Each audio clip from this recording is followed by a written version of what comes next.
प्रिया वर्मा जी, हरदोई से। जी, राधे राधे राधे महाराज जी।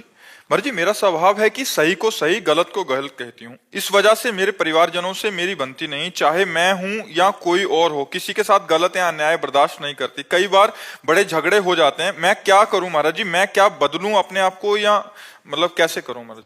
नहीं, बदलना तो बिल्कुल नहीं है, पर थोड़ा सा समझना है कि हमको अच्छाई का तो साथ देना है, पर बुराई से वैर नहीं करना है। वैर करना और उदासीन होना अंतर होता है। उदासीन का मतलब होता है निरपेक्ष हो जाना। हम आपसे न मित्रता रखेंगे न शत्रुता रखेंगे।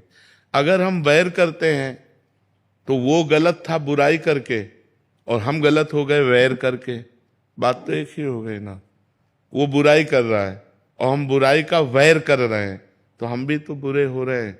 हमारे अंदर भी तो गलत बात आ रही है। हम झगड़ा किए ना, हम मान लो लड़ाई किए ना, तो ये गलत बात है ना।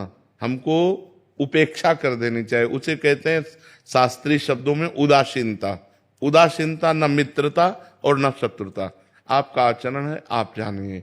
बस बहुत कम लोग ऐसे होते हैं जो अच्छाई से चलते हैं, अच्छाई का साथ देते हैं, पर बुराई का त्याग करना है, पर बुराई से झगड़ा नहीं करना। यदि हमने बुराई से झगड़ा किया तो वो बुराई में स्थित है, हम झगड़े में स्थित है, बात तो एक ही हो गई।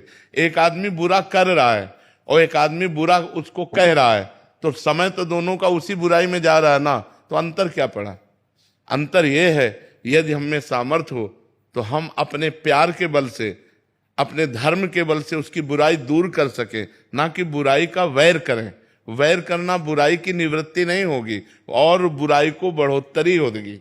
जब हम बुरे आदमी से वैर करते हैं तो और बुरा बन जाता है वो। और जब हम बुराई को प्यार दें, बुराई को सहन करें, तो ये सहनशीलता उसकी बुराई को नष्ट कर देगी। ये अध्यात्म है। जैसे एक बार एक नाथ स्वामी गंगा स्नान करके आ रहे थे, तो ऊपर गली के एक विधर्मी का उनका मकान था, तो थूक दिया ऊपर। वो फिर गंगा नहाने गए, फिर थूक दिया, फिर नहाने। 100 बार थूका, वो कुछ नहीं बोले, एक बार देखा भी नहीं गंगा स्नान करने। 100वीं बार वो आके चरणों में गिर गया, क्योंकि 100 बार थूका और वो एक बार भी नहीं देखा, एक बार भी गाली नहीं दिया, एक बार भी नहीं बोले। तो आके हाथ जोड़ा और कहा गलती पड़ गई, मुझे क्षमा करो, मैंने 100 बार आपके ऊपर थूका। तो उनका मेरे ऊपर आपकी कृपा हुई। देखो संतों का स्वभाव, अच्छाई का स्वभाव। मेरे ऊपर आपकी कृपा हुई क्योंकि मैं एक दिन में एक बार गंगा नहाता था और आपकी कृपा से 100 बार गंगा नहाया हूं। इसमें अपराध क्या?